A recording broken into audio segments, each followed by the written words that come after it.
Anime's rise in popularity over the past decade or so has given birth to some unforgettable experiences, for better and for worse. While there's certainly a large quantity of shows to watch, the quality isn't exactly the same as it used to be, and there's a certain charm to it that's missing. That goes doubly so for anime games. There are so many games with anime art styles these days that they're almost indistinguishable. You know the ones. High quality animations with fast-paced combat and character designs that'll make your typical gooner go crazy enough to drop $100 on costumes or worse, the gacha. Between the millions of MiHoYo ripoff games, arena fighters, and generally low effort cash grabs, being an anime game fan can be pretty tiring. In spite of all this though, there are times when anime games are more than just a gimmick to drain your wallet and your time. And Wander Stars is one of those games. If you like this video, hit the like button. If not, leave a comment and tell me why I'm wrong. And of course, subscribe for more videos like this. Wander Stars is a roguelike, turn-based RPG developed by Paper Castle Games. In the world of Wander Stars, Ki fighters use words to yell out powerful attacks to fight each other. You play as Ringo, a young Ki fighter living in a peaceful coastal town with her grandmother.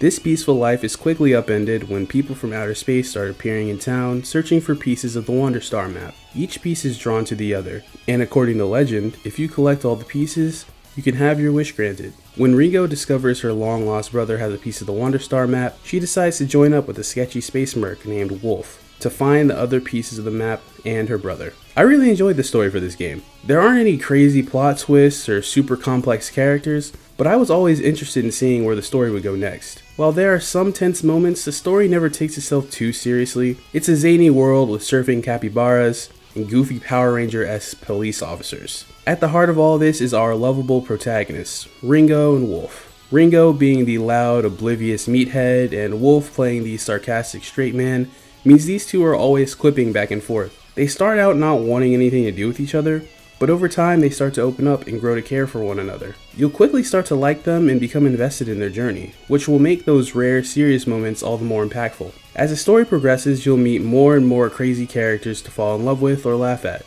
I will say though, I did find the ending to be a bit disappointing. Without saying too much, when I finally reached the credits, I felt like the cast was right back where they started, just to tease a sequel. Even though they didn't completely stick the landing for me, I would say in this case, it's not so much about the destination but the journey, especially since so much of my enjoyment of this game's story comes from its presentation. This game is an absolute treat for the eyes, especially if you're a big fan of anime from the 80s and 90s. There are a lot of games that try to copy this art style, but so few actually get the mannerisms and small details right. The repeated frames when a move has impact, the silly poses, the sound effects, the cat faces. Every episode even starts with a title card and an opening jingle.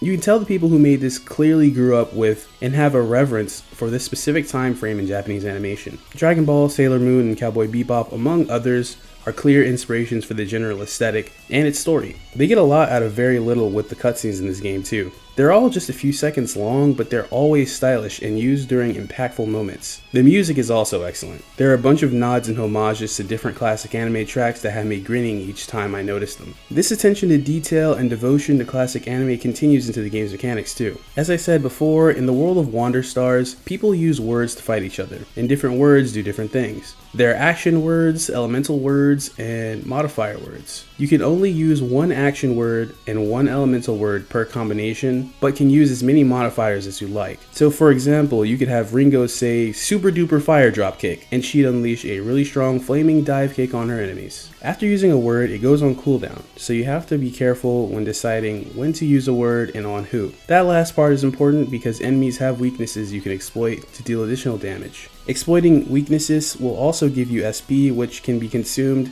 to give you more word slots to use during your turn. This comes in handy, especially late game, because stronger words take up more slots. One other important part of combat is each enemy has a certain amount of damage they can take before they'll just give up. If you go past that threshold, you'll KO the opponent, but if you choose to stop fighting, you can befriend them like any good anime protagonist would. This will give you a pep up. Pep ups are passive bonuses that you can equip that'll help you in battle. They do a variety of things like automatically revealing enemy weaknesses, giving new words, or strengthening words you already have. After you defeat an enemy, they'll sometimes drop items or new words for you to use. The loop of getting into fights, getting new words or pep-ups, then trying out new combinations in the next fight is super rewarding, especially when you discover a really strong combination. The gameplay really rewards experimentation, and early game, I found myself swapping words around when others were on cooldown just to try something new. This is a really fun gameplay loop that takes the screaming your special move trope from anime and makes a whole game about it. Sometimes I would find myself saying my special moves together with Ringo as they showed up on screen. It's a system that gains more depth the more words you unlock too. Sure, on the surface level, combining ice with punch will make you thrust your frozen fist at the opponent, but you can go further than that. Applying an element to the word guard will make you invulnerable to that element. Applying warm to an attack on an enemy that's already on fire will make the burn damage even stronger.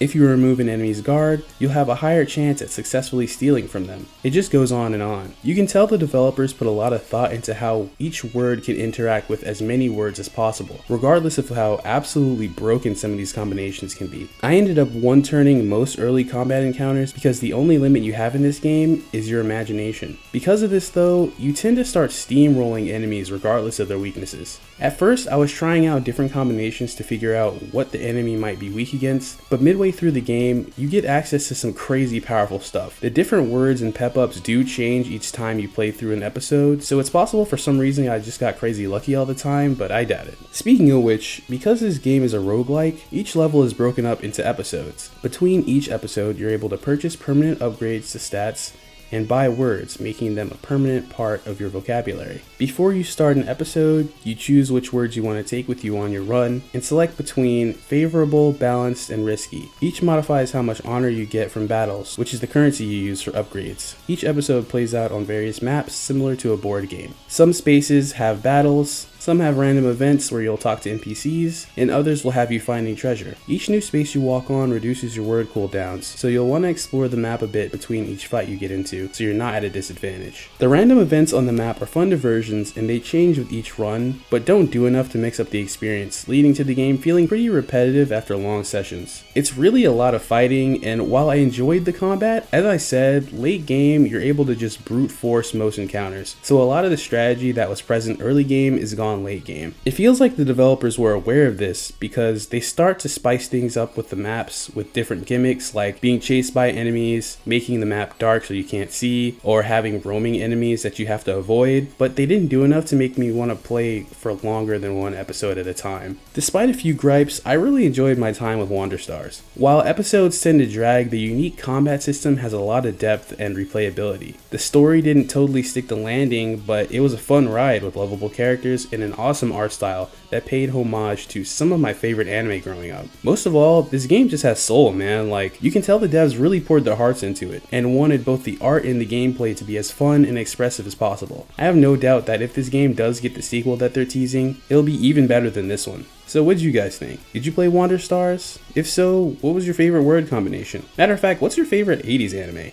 Let me know down in the comments. Until next time, sleep tight everybody. I know I will.